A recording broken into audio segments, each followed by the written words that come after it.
Chatting with Chad is the place to be. Every day at 7 p.m. turn on your TV. You might see some things that you never see, but at the end of the day, it's reality.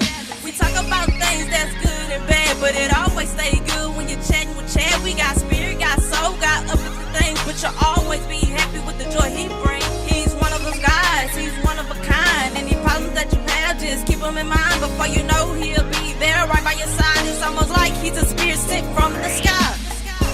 It's the chatting with Chad. It's the chatting with Chad. It's the chatting with Chad. It's the chatting with Chad.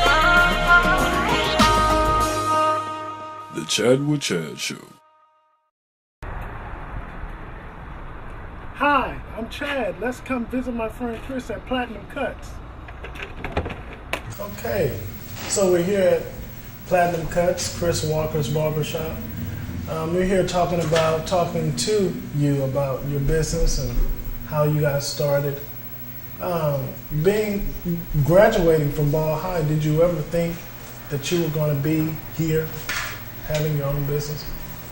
No, not at the beginning. I just, like many of young kids, didn't have an idea of exactly what I wanted to do. But eventually, I say this business chose me rather than me choosing it. I was just at a friend. I was Donnie Russell. He went to Ball High, and he had some clippers that was just sitting on the table. That I picked them up, and just so happened I was good at it. So it chose me, and it's just a career that I just enjoy. So from that point forward, you knew that this was what you wanted to do. Absolutely. What were you like as a student? I think I was a pretty good student. I was a jokester. I kept, I kept things. I was always Sherman, my best friend. He would always tell me to get things going, so we'll steal an extra 5 minutes before class. So, but I got my work done. I got my work done. And high school was the best time of my life. I wish I could do one more year. Really? Right now today, I wish I could do one more year. So since you said that, what was your most memorable moment? My most memorable moment, as far as academics, my algebra teachers and Coach Mack, he taught woodshop. Really? Yeah, and I played basketball, so basketball was the highlight of my high school. So Coach Mack made the best impression on you? Yes, Coach Mack did. Yeah. What in particular did you like about him? He's passed away now, but his charisma, man, and you can tell he just loved us, man. And there was a whole big group of guys that I grew up with that was in his class, and he kind of like fathered us. Everybody, just didn't have a father growing up, me being one. And he was like a father to us. So that's what you really... That's what I remember. And when he passed, I cried like he was my father, man. Yeah, I still think about him right now. Really? Yeah. Being in this shop where clientele abounds, describe in words how you feel about your fellow barbers. Oh man, I love them like brothers. And actually, when they came here, I tell them we're family. We're family, and we've been here. Clint's been here for he'd have to tell you, but quite a few years. Ray came right after the storm, and never no arguments or nothing. It's like just fun, just working with these guys. And I just love them. Yeah. So what trials did you have building, like you say, building this? It was a lot of work at the beginning. I used to have to get up early to help. The fortunate thing, before I moved here, I was on Market, 26th and Market at Joyce Hair World. She gave me my first opportunity working in the shop, and I stayed there for 9 years, and then it was time for me to venture on. It was really scary for me to move on. It was just going out the unknown. You know, I was still young at the time, Yeah. and just to move from there out on your own, you know, it's just the unknown that scared me. But it's one of the best things I could have done. It's a wonderful thing. Giving Ray and Clint just the opportunity to come in and nurture them like someone nurtured me. You know, I love it. What was your greatest triumph in this business of being a barber? Your greatest? Actually, I'd have to say it's still continuing. Being here for over 15 years, that's to Has me. it been 15 years? It's been over 15 years. Over 15. Over 15 years. I'm going into my 16th year, so I think that's the greatest. Greatest. Yes. What was your worst failure? My worst failure. Early on, not being the mentor that I feel that I could have been at the time when I had a lot of younger clientele. I did some, but I didn't do all that I think I should have done. So I think about that and I try to make up for it. So if you had something else to do as a career, what would it be? Whew. That's a good one, Chad. It'll have to be something with working with people. It'll have to be working with people, you know, because I love people. I'm just a people person, and I always have been. So it'll have to be something with people. 80% of me would like to say something in teaching, but 20% knows how hard it is. Yeah, dealing with kids. But you know, I get to be around the kids here, and you know, so I think I probably could make that transition, but I wouldn't want to. But if I had to do something, hopefully I'll just fade out being a barber. You have this attitude of genuine concern. What does that emanate from? What does that come from? That genuine concern of people? You know, I was just brought up like that. I grew up in Parkland, and I've heard a lot of things about growing up in Parkland, but it's a lot of nurturing going on there. When I was there, you had the elderly took care of us. You know, we knew what was right from wrong, from our mother to the lady next door. Miss Ida seen me doing something I ain't had no business doing. Oh, I'm gonna feel it. At least twice, from her and my mama, at least. Fill in the blank. No matter what happens to me, blank has my back. God has my back. I talked to my friend this morning, and that's what we talked about. That's who I rely on. I rely on him. In secondary, I go to my family. They've always been through that. They, you know, withstood. I wasn't always this guy, you know, and my family has always been there for me, and I love them. So I'd say my family. Your family. Your family sees you as dad, brother, best friend, husband, and your clients, your customers sees you as Chris, a good barber, someone who cares. Who are you? I am just that I'm the person that individually cares about people that come in here, about their well-being. You know, it's funny because you look at barbershop and you see the guys that come in here don't have the money, you know, and we are the type of people that we take care of those people because we know it'll be reciprocated. If we give 100% of ourselves, I believe the clientele will give 100% back to us. Everybody's not going to be able to have that money on that day. And you just got to trust that they'll come back. If not, it's okay because somebody else will make up the difference. The world have a way of just balancing itself out, you know, and that's just what we do. You know, I did some research on your shop, and you are one of the most visited barbershops in Galveston. Did you know that? No, I didn't know that it was that you can research that. You know, I would like to think that. I would like to think that.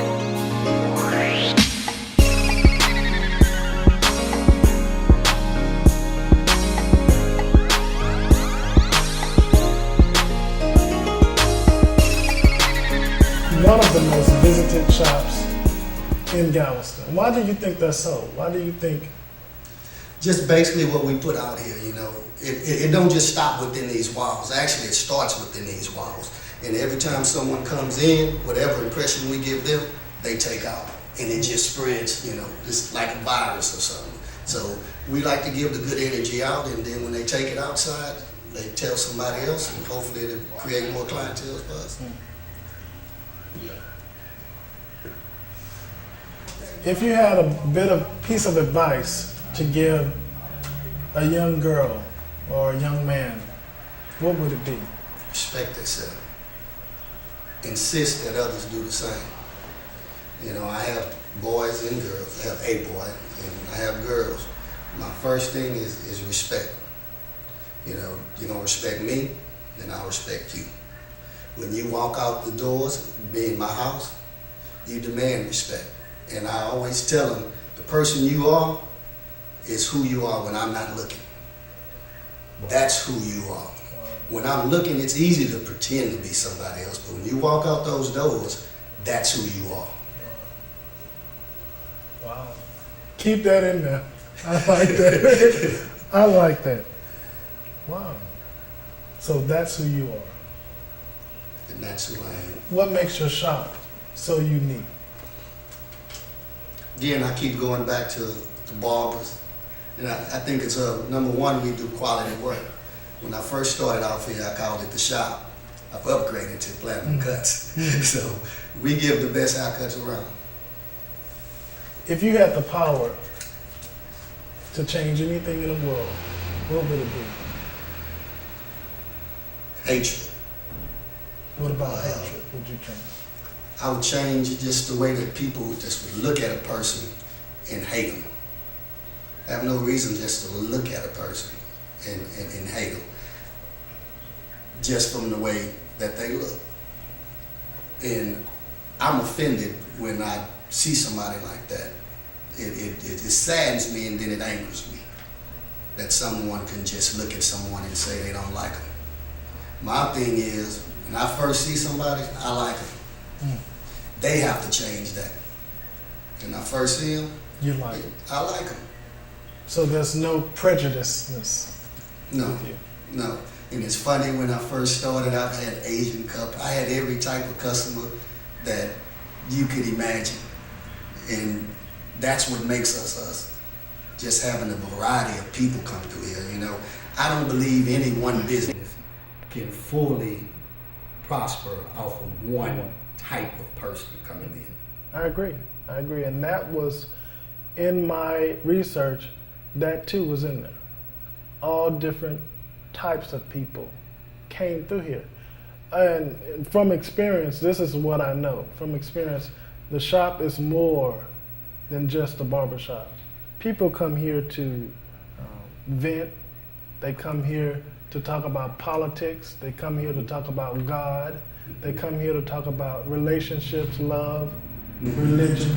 Everything, you know, and I encourage, that's one of the things we try and do. We've had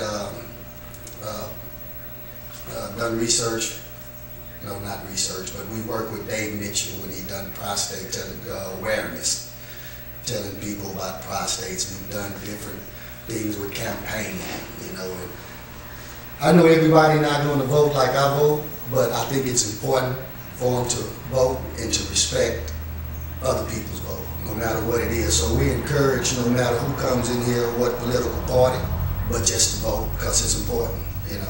Quite naturally, I'd rather vote who I like to vote for, but hey, if it don't, but I think they need to vote, and it's fair for everyone like that. Define success. How would you define success? I think it's crazy that you might not understand this, but how many people was at my funeral? It's I'll define it. I won't be there, but the amount of people there, that'll tell me how good I've been between here and there. My work is just my work. After a certain period, if you didn't take a picture, you'll no longer see my haircuts. You know, it's just flowing. now that you said that, when someone reads your eulogy, what is it that you want to be said about you after you have passed away? What is it that you want people to know about you? What is it that you want to be in the world? First thing I would like for people to hear is that he took care of his family. He loved his family. He did everything he could for his family. That's what I live for first. And, you know, the way I raise my kids, and that's the same standards I want for every other kid that comes through here. You know, I don't want to tell them the wrong things. I don't want to be a bad example for them, you know. So, and as you get older, you know, you grow more into that type of a person. So I just want to be sure that I'm a good example for anybody that I cross, you know. That's one of the biggest things for me, to be a good father, good husband, family man, and caring man, a good man. What is it that you want your children and your wife to know that you had not told them, that you haven't told them? What is it that how do you really feel about that? Oh, about my family, that's really, you know, no words could really express how I really feel about them. You know, every day I get up with them in mind. Every single day when I get up, and as I'm getting older, I'm tired now. But I can keep going because I have them in mind. You know, and sometimes I may work too many hours, but I do it because I feel like it's the right thing that I have to do at that particular time, you know, for my family. So what I would like them to know is that when I'm not at home, I really would love to be, but I'm here because this is just where I know I need to be at the time. What would be your advice to children who's at Ball High, who comes here regularly? What would you teach them about life in general? Pretty much like this game that we're playing, you know. You don't just think about one move. You know, you think about your next move, you know. Just like in building your core classes, you know, you want to think about what class I need to take in order to get to where I'm going. So when you think about going to Ball High, you think about what's next. You know, what I'm going to do when I get there. Think about the whole course that it's going to take. And once you do that, you'll be a good chess player. You know, so don't think about one move, because your next move is more important than your first move. I knew what I wanted to interview you. And this is really, seriously, as a black man, you is a mentor for me, really. Because there's very few black men who's come into work, have their own businesses, and really being the captain of their ship, their family. And that's really what I really appreciate about you. I really appreciate you taking out the time to be interviewed. I appreciate your kind words. Thank you, Chad. Checkmate.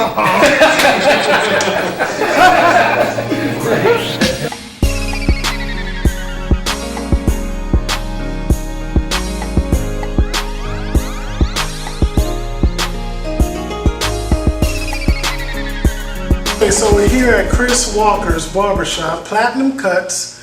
I'm here interviewing Raymond Hackney, a professional barber here that has cut hundreds of people's hair. How is everything? All right, Jan. All right. How was it? You know, because we're here talking about education and school. How was it going to Ball High School? How was that? Well, I had a lot of fun going to school. It just... What about it made it so fun? What did you Well, do? it was just my peers was not getting no trouble. Just my peers and the teachers that just made it fun, and it taught me. Who was your favorite teacher? Mr. Singleton. And, Mr. Singleton? yeah, Mr. Singleton and Coach Adams. Oh, really? Yeah. Really? So what about them that you? Well, Mr. Singleton stayed on me. He showed more. He cared just a little more. He always want to check up on you and see how you doing, or even if you was messing up in another class, falling asleep in class, he'll come pull you into and talk to you. Yeah. I was talking to a teacher just the other day, and what I think Ball High is good for is validation, which we all need. And I get this from Oprah Winfrey. She says everyone has a need to be validated. They want to know, do you see me? Do you hear me? And does what I have to say matters to you? Is that the case with you? Do you think that they saw you, they heard you, and whatever you had to say mattered to them? Yes, there's a certain, it's like there's a certain teacher that I feel that just did care of them, more. I mean, all of them did a good job, but it's just a certain handful they heard you. Just like, in the real world, certain people who just genuinely care.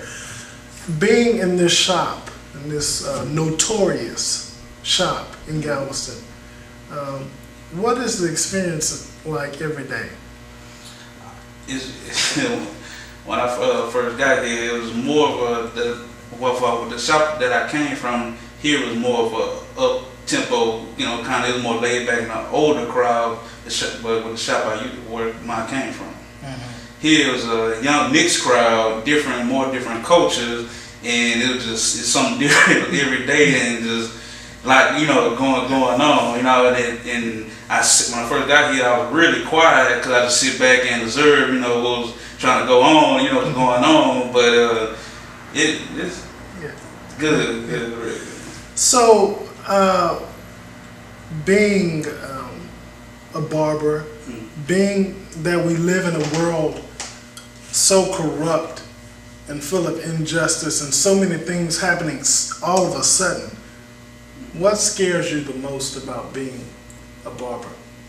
And being that this is a well-known shop that gets a lot of clientele, what scares you the most? What scares me most really is, you get certain people, want us here by ourselves and somebody getting hurt. And that's my biggest thing, because, these barbers, Clint and Chris, are well known. I just got here, and I wouldn't want, they here by themselves and thinking they got money, a lot of money on them and carrying a lot of money, and they come here and try to hurt one another. What do you want your customers to know about you?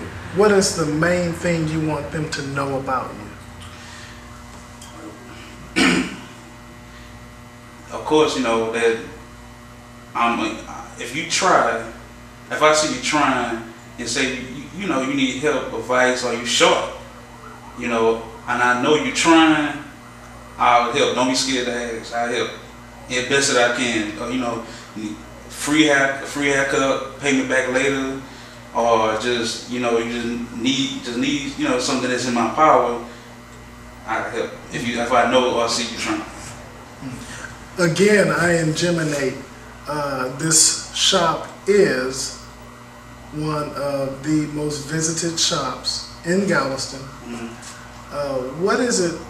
Do you ever get tired? Let's say you have a customer and you're bone tired, and you see another client coming in. Do you ever say, "Oh man," do you ever get tired? Yeah, but I mean, and it seems like it always be a customer. It's hard to tell them no because you've been knowing them and cutting them for a while, so it's kind of hard to say I'm closing. What you say, Raymond? Let me know what you say. I need a haircut. Can you get my hair? What you say? Give me. Okay. I was about to close. I was about to close, but man, I don't get you. That's all. What is it that, what is your description of fun? A fun evening. What is a fun evening to you? When these two guys, Chris and Clint, and these certain customers just come here, then we just talk about just everything that's going, just going on, and we used to play chess. Of course, we play chess, and